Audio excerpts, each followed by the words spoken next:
Hello दोस्तों, आप सभी का हमारे चैनल सक्सेस विद बीएससी में तहे दिल से स्वागत है। सबसे पहले आप सभी को नवरात्रि के इस पावन पर्व में बहुत बहुत शुभकामनाएं। विवेकानंद स्टडी सेंटर की तरफ से आज से आप सभी के लिए एक नई क्लास की शुरुआत होने जा रही है। आप सभी के ढेर सारे प्यार की ज़रूरत रहेगी, तो आप सभी लोग पूरी क्लास को ज़रूर देखिएगा। आज से इस चैनल के माध्यम से मैं आपके बीच करंट अफेयर की क्लास को शुरू करने जा रहा हूं, जो आपके सारे एग्जाम में बहुत ज़्यादा हेल्पफुल साबित हो सकती है। तो चलिए बिना किसी बात के शुरू करेंगे अपने कंटेंट को, अपनी क्लास को। सबसे पहले जितने भी लोग जुड़े हुए हैं एक एक बार लाइक बटन पर प्रेस कर दें और क्लास को शुरू करते हैं। तो आज की पहली न्यूज़ आपकी स्क्रीन पर आ चुकी है। आज की पहली न्यूज़ बहुत ही इम्पॉर्टेंट न्यूज़ है, जैसा कि आपको दिख रहा है। पहली न्यूज़ है, ग्लोबल हंगर इंडेक्स 2023 में भारत 4 स्थान नीचे आ गया है। तो ग्लोबल हंगर इंडेक्स 2023 में भारत 125 देशों में 111वें स्थान पर आ गया है और देश में बच्चों में वेस्टिंग दर 18.7% रही है, जो कि सबसे ज़्यादा है।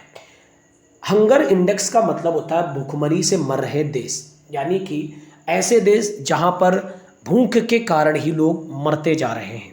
तो इस हंगर इंडेक्स में 2023 की रैंकिंग के अनुसार भारत 125 देशों में 111वें नंबर पर रहा है, यानी हमारी रैंकिंग कोई अच्छी रैंकिंग नहीं कही जाएगी। अगर वहीं हम अपने पड़ोसी देशों की बात करें ना, तो उनकी रैंकिंग भी हमसे अच्छी है। भारत के पड़ोसी देश जैसे कि पाकिस्तान 102 नंबर पर है, बांग्लादेश 81 नंबर पर है, नेपाल 69 नंबर पर है और श्रीलंका 60 नंबर पर है। अगर बात करें टॉप पर कौन है, तो टॉप पर कोई एक कंट्री नहीं है, इसीलिए टॉप कंट्रीज़ के नाम आपको याद नहीं भी रखने हैं। लेकिन देख लीजिए कुछ बड़े देश, जैसे कि चाइना है टॉप पर, चिली है टॉप पर, ठीक है, बोस्निया है टॉप पर, कुछ ऐसी कंट्रीज़ टॉप पर हैं, कुछ 5 कंट्रीज़ टॉप पर है। तो अब 2 कंट्रीज़ जो मैंने छोड़ी हैं वो आप बताएंगे कमेंट कॉलम में। और भारत, अगर बात करें पिछले साल की तुलना में, तो भारत की रैंकिंग पिछले साल से भी नीचे चली गई है, यानी भुखमरी के कारण मरने वालों की सूची भारत में आगे बढ़ गई है। 2022 में भारत 121 देशों में 107वें नंबर पर था, जबकि 2023 में 125 देशों में भारत 111वें नंबर पर है।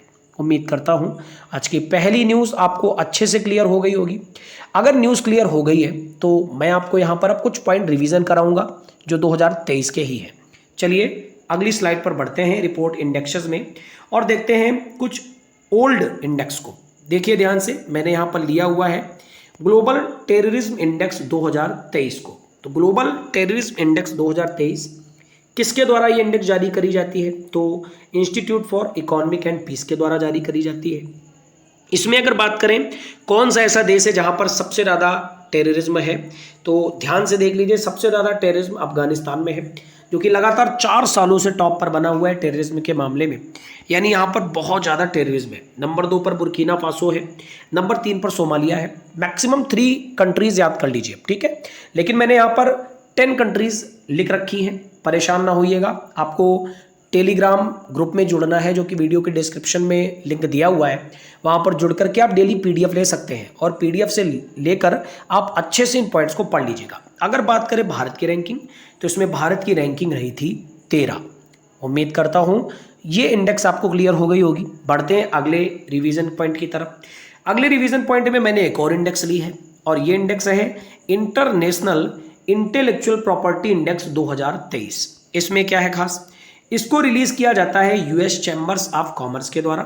इसमें टॉप कंट्रीज कौन सी रही है, तो याद रखिए इसमें टॉप कंट्रीज रही हैं United states, United kingdom, Germany, Sweden, France. अगर इंडिया की रैंकिंग की बात करें तो 42 रही है रैंकिंग, कितने देशों में, 55 देशों में। तो पहली न्यूज़ में मैंने आपको हंगर इंडेक्स के बारे में बताया और उसके बाद मैंने 2 पुरानी करंट अफेयर को इंडेक्स से ही जुड़ी हुई कवर कराई। उम्मीद करता हूँ मेरा पढ़ाया हुआ अगर आपको अच्छा लग रहा है तो नीचे दिए हुए हार्ट बटन पर क्लिक करते जाइए और इस क्लास को बहुत ही ज़्यादा प्यार दीजिए। बढ़ते हैं आज की अगली इंपॉर्टेंट न्यूज़ की तरफ। अगली न्यूज़ एक अवार्ड से है। क्या है अवार्ड, तो प्रसिद्ध बॉलीवुड के अभिनेता हैं, इनका नाम है डगलस, यानी कि माइकल डगलस। तो इनको सत्यजीत रे लाइफ टाइम फिल्म पुरस्कार से सम्मानित किया जाएगा। तो प्रसिद्ध हॉलीवुड अभिनेता और निर्माता माइकल डगलस को गोवा में 54th नंबर के भारतीय अंतर्राष्ट्रीय फिल्म महोत्सव में प्रतिष्ठित सत्यजीत रे excellence in film life time award से सम्मानित किया जाएगा। अगर इनकी बात करें तो इनको wall street, fatal attraction, the China syndrome, the American president, basic instinct और एंटमैन जैसी फिल्मों के लिए जाना जाता है, यानी काफ़ी चर्चित हैं ये। तो याद रखिए इनका नाम है माइकल डगलस। इनको सत्यजीत रे लाइफ टाइम फिल्म पुरस्कार से सम्मानित किया जाएगा। ठीक है गाइस, एक और अवार्ड पढ़ते हैं अब हम लोग। अगला अवार्ड है राजनीतिक नेतृत्व के लिए राजा कृष्णमूर्ति को दिलीप सिंह सौंद पुरस्कार मिला है।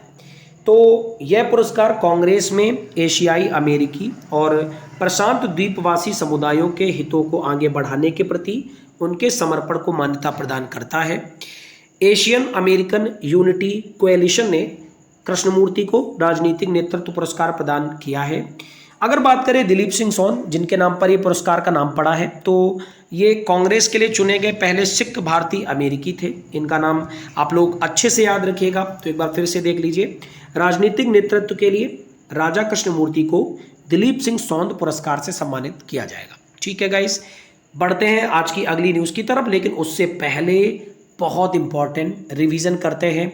जैसा कि मैंने इंडेक्सेस आपको पहले पढ़ाई और मैंने आपको इंडेक्सेस का रिवीजन कराया, वैसे ही मैंने अब आपको 2 पुरस्कार पढ़ाए हैं। तो मैं आपको 2023 के कुछ बहुत ही खास अवार्ड पढ़ाता हूं। तो चलिए एक एक पॉइंट को अपने कॉपी पेन लेकर नोट करते जाएं।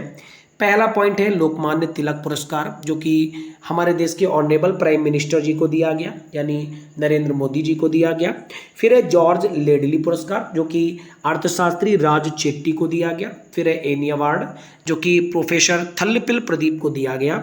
उसके बाद है पेन प्रिंटर पुरस्कार 2023, जो कि माइकल रोशेन को दिया गया। फिर है यूके इंडिया अवार्ड, जो कि एमसी मैरी कॉम को दिया गया। सुना सुनाया नाम लग रहा है ना? हाँ जी, मुक्केबाजी खेल से जुड़ी हुई हैं एमसी मैरी कॉम, इनका नाम जरूर याद रखिएगा। ठीक है, कुछ और अगर इम्पोर्टेंट अवार्ड की बात करें, उसके बाद अगला अवार्ड बहुत ही इंपॉर्टेंट है, जो कि मिस्र देश का सबसे बड़ा अवार्ड भी है, जिसका नाम है ऑर्डर ऑफ द नाइल। मिस्र का पुरस्कार है, जो कि हमारे देश के पीएम साहब नरेंद्र मोदी जी को दिया गया। फिर है the grand order of the chain of yellow star, जो कि सूरीनाम देश का पुरस्कार है, और ये दिया गया हमारे देश की ऑनरेबल प्रेसिडेंट जी यानी द्रौपदी मुर्मू जी को दिया गया। फिर है जर्मन बुक ट्रेंड 2023 का शांति पुरस्कार, जो कि सलमान रुश्दी को दिया गया। फिर है यूरोपीय निबंध पुरस्कार, जो कि अरुंधति राय को दिया गया। कैसा लग रहा है मेरा पढ़ाना? उम्मीद करता हूँ आप लोगों को काफ़ी पसंद आ रहा होगा। और मैं ये भी देख पा रहा हूँ कि जब मैं इसी चैनल के माध्यम से पहले करंट अफेयर पढ़ाया करता था, तो कुछ पुराने बच्चे रेगुलर जुड़ते थे, आज वो जुड़े हुए हैं। काफ़ी देखकर अच्छा लग रहा है। ऐसे ही पढ़ते रहिए, आपको अच्छा से अच्छा कंटेंट देना मेरी जिम्मेदारी है। और अगर अभी तक आपको वीडियो पसंद आ रहा है तो लाइक बटन पर प्रेस कर दीजिए, प्यारे प्यारे हार्ट देते रहिए। देखिए, मैंने आपको सबसे पहले इंडेक्स कराई, और इंडेक्स कराने के बाद मैंने 2 महत्वपूर्ण इंडेक्स का रिवीजन कराया। देन आफ्टर मैंने आपको 2 पुरस्कार कराए, और उन पुरस्कारों को कराने के बाद मैंने ओल्ड सारे के सारे इंपॉर्टेंट पुरस्कारों को रिवीजन कराया। ऐसे ही मैं जब भी कोई आपको न्यूज़ कवर कराऊंगा ना, तो पुरानी करंट अफेयर से जुड़े हुए टॉपिक वाइज क्वेश्चंस को मैं आपके बीच लाता रहूँगा। अभी मैं इस सीट को लाया हूँ, अगला जब कोई अवार्ड अगले दिन आएगा तो मैं दूसरी सीट को लाऊंगा। ऐसे ही कर करके मैं आपको सारे पॉइंट रिवाइज करा दूंगा। बस आप पूरी ईमानदारी के साथ कॉपी पेन लेकर बैठा करें, और इस सहारे में ना रहें कि सर टेलीग्राम में लिंक तो दे रहे हैं पीडीएफ का, तो पीडीएफ डाउनलोड करके उससे लिख लेंगे। नहीं, आप प्रेजेंट टाइम में जो लिखेंगे वो आपका सबसे इम्पॉर्टेंट नोट्स होता है। ठीक है, पीडीएफ तो जाने कितनी ही दे दी जा सकती हैं, लेकिन उससे पढ़ाई होने लगे तो फिर क्लास का मतलब क्या रह जाएगा। बढ़ते फिलहाल अगली न्यूज़ की तरफ। अगली न्यूज़ है पुरुष विश्व एथलीट ऑफ ईयर के लिए 11 नामांकित व्यक्तियों में नीरज चोपड़ा भी शामिल किए गए। तो ओलंपिक और विश्व चैंपियन भाला फेंक खिलाड़ी नीरज चोपड़ा को 2023 पुरुष विश्व एथलीट ऑफ द ईयर पुरस्कार के लिए 11 नामांकित व्यक्तियों में से एक के रूप में नामित किया गया है। नीरज चोपड़ा यानी हमारे देश का गौरव। आपको याद है ना, 2020 का जो ओलंपिक होना था कोविड की वजह से नहीं हो पाया, फिर 2021 में जब टोक्यो में हुआ तो हमारे देश का बहुत ही मान बढ़ाया नीरज चोपड़ा साहब ने। भाला फेंक में भारत के लिए गोल्ड मेडल जीता था और अभी हाल फिलहाल में भी एशियन गेम्स में इन्होंने गोल्ड मेडल जीता है और जाने कितनी ही प्रतियोगिताओं में इन्होंने गोल्ड मेडल जीता है। आप मेरे शॉर्ट वीडियो में जाकर देखिए, एक शॉर्ट वीडियो मैंने नीरज चोपड़ा को लेकर ही बनाया हुआ है, जाकर के जरूर देखें। तो 11 नामांकितों का चयन एथलेटिक्स विशेषज्ञों के एक अंतर्राष्ट्रीय पैनल द्वारा किया गया था, जिसमें विश्व एथलेटिक्स के सभी 6 महाद्वीपीय क्षेत्रों के प्रतिनिधि शामिल थे। सिडनी मैकलॉगलिन और आर्मंड डुप्लांटिस को वर्ष 2022 का विश्व एथलीट नामित किया गया है। उम्मीद करता हूं ये पॉइंट आपको अच्छे से क्लियर हो गया होगा। बढ़ते हैं फिलहाल आज की अगली न्यूज़ की तरफ। अगली न्यूज़ है बिहार राज्य से और बहुत ही अहम फैसला बिहार राज्य द्वारा लिया गया है। मुझे तो बहुत ही अच्छा लग रहा है, ठीक है, और उम्मीद है आपको भी अच्छा लगेगा। बिहार में शिक्षकों को टेस्ट के माध्यम से सरकारी कर्मचारी का दर्जा दिया जाएगा। बिल्कुल जरूरी है, क्योंकि बहुत सारे ऐसे व्यक्ति हैं जो हकदार भी नहीं होते हैं और वो बड़े पद को पा लेते हैं, और बहुत सारे ऐसे होते हैं जो हकदार होते हैं लेकिन फिर भी वो कोई बड़े पद को नहीं पा पाते हैं। तो बिहार के शिक्षा विभाग ने बिहार विद्यालय विशेषज्ञ शिक्षक नियमावली 2023 का मसौदा अपलोड किया है और 2006 से जो भी लोग पंचायती राज संस्थानों और शहरी स्थानीय निकायों के माध्यम से नियुक्त शिक्षक के रूप में आए थे, उनको राज्य सरकार के कर्मचारियों के रूप में समाहित करने का मार्ग प्रशस्त किया जाएगा, यानी 2006 से इसको देखा जाएगा, ठीक है। और इसी मसौदा नियम के आधार पर पदोन्नत भी किया जाएगा इन टीचर्स को। बिहार की बात करें तो बिहार में ही पटना है जो कि इसकी राजधानी है और बिहार में नीतीश कुमार जी की सरकार है। अब देखिए, ये क्वेश्चंस मैं आपके भी डिस्कस नहीं करूंगा कि कहां पर किसकी सरकार है। आज के एग्जाम्स में ये बहुत ही कॉमन क्वेश्चंस हैं कि कहां का कौन किस देश का कौन प्राइम मिनिस्टर है, कौन प्रेसिडेंट है, किस स्टेट का कौन सीएम है, गवर्नर है, और किस स्टेट की कौन सी कैपिटल है।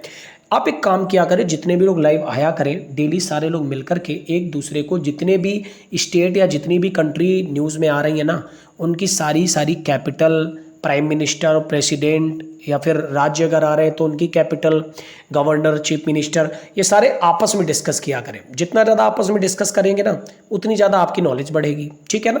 ऐसे शांत रहा करें। बढ़ते फिलहाल अगली न्यूज़ की तरफ। अगली न्यूज़ बहुत इंपॉर्टेंट है। आपको पता है इजराइल में कितना ज़्यादा युद्ध मचा हुआ है। तो इजराइल में हमारे भारतीय जो फंसे हुए थे ना, उनको वहाँ से निकालने के लिए हमारे विदेश मंत्री एस जयशंकर साहब ने एक ऑपरेशन की शुरुआत करी, ऑपरेशन अजय, जहाँ इजराइल से 212 भारतीयों को लेकर पहली उड़ान भारत आ चुकी है। तो विशेष चार्टर उड़ान के लिए यात्रियों को पहले आओ पहले पाओ के आधार पर चुना गया था। इस पॉइंट को याद रखिएगा, आपकी परीक्षा का पॉइंट बन सकता है, पहले आओ पहले पाओ। विदेश मंत्री एस जयशंकर ने इजरायल में फंसे नागरिकों को वापस लाने के लिए ऑपरेशन अजय शुरू करने की घोषणा करी थी। अब मेरा क्वेश्चन आपसे यहाँ पर एक रहेगा, बताइए ऑपरेशन विजय किस एक घटना के अवसर पर चलाया गया था और किस एक ईयर में चलाया गया था। कमेंट कॉलम में जाकर आंसर करें, मुझे आपके आंसर का इंतजार रहेगा, ठीक है। मैं एक एक बंदे के आंसर को चेक करूंगा, वैसे ही जैसे मैं जब पहले पढ़ा था तो मैं चेक करता था, ठीक है। बढ़ेंगे अगली न्यूज़ की तरफ। अगली न्यूज़ है नवरत्न कंपनी। गवर्नमेंट ने RITES लिमिटेड को नवरत्न का दर्जा दे दिया है। तो ये नवरत्न कंपनी क्या होती है, अब आपके मन में प्रश्न आ रहा होगा। रुको जरा, सब्र करो, अभी मैं आपको बताता हूँ। तो रेल मंत्रालय के अधीन एक केंद्रीय सार्वजनिक क्षेत्र उद्यम RITES लिमिटेड को केंद्रीय वित्त मंत्रालय द्वारा नवरत्न का दर्जा दिया गया है और इस प्रकार से ये नवरत्न कंपनी बनने वाली 16वीं कंपनी बन गई है। सर्वोच्च प्रदर्शन करने वाले केंद्रीय सार्वजनिक क्षेत्र के उद्यमों को नवरत्न का दर्जा दिया जाता है। पहला पॉइंट तो ये जान लीजिए। और RITES को निर्णय लेने, वित्तीय प्रबंधन और मानव संसाधन प्रबंधन में अधिक स्वायत्तता प्रदान करेगा। अगर यहाँ पर बात करें भारत में नवरत्न कंपनियों की, तो मैंने अभी आपको बताया था कि मैं आपको नवरत्न कंपनियों के बारे में बताऊंगा। तो आइए अब जान लेते हैं नवरत्न कंपनी कौन होती है। तो भारत में नवरत्न कंपनियां सार्वजनिक क्षेत्र की कंपनियों का एक समूह है जिनके पास केंद्र सरकार की मंजूरी के बिना 1000 करोड़ रुपए तक निवेश करने की वित्तीय स्वायत्तता होती है, वही नवरत्न कंपनी होती है। देखिए मैंने इसको हाईलाइट कर दिया है, देख लीजिएगा, ठीक है। अगर बात करें नवरत्न का दर्जा, पहली बार 1997 में 9 PSUs को एक समूह के रूप में दिया गया था, यानी 9 कंपनियों को एक साथ नवरत्न कंपनी का दर्जा दिया गया था। तो अब ये RITES लिमिटेड को दिया गया है, याद रखिएगा, आपकी परीक्षा के लिए बहुत उपयोगी प्रश्न है ये। बढ़ेंगे आज की अगली न्यूज़ की तरफ। और आज की अगली न्यूज़, आज की आखिरी न्यूज़ बहुत ही इंपॉर्टेंट है, NTPC से, यानी नेशनल थर्मल पावर कॉरपोरेशन। क्या है न्यूज़?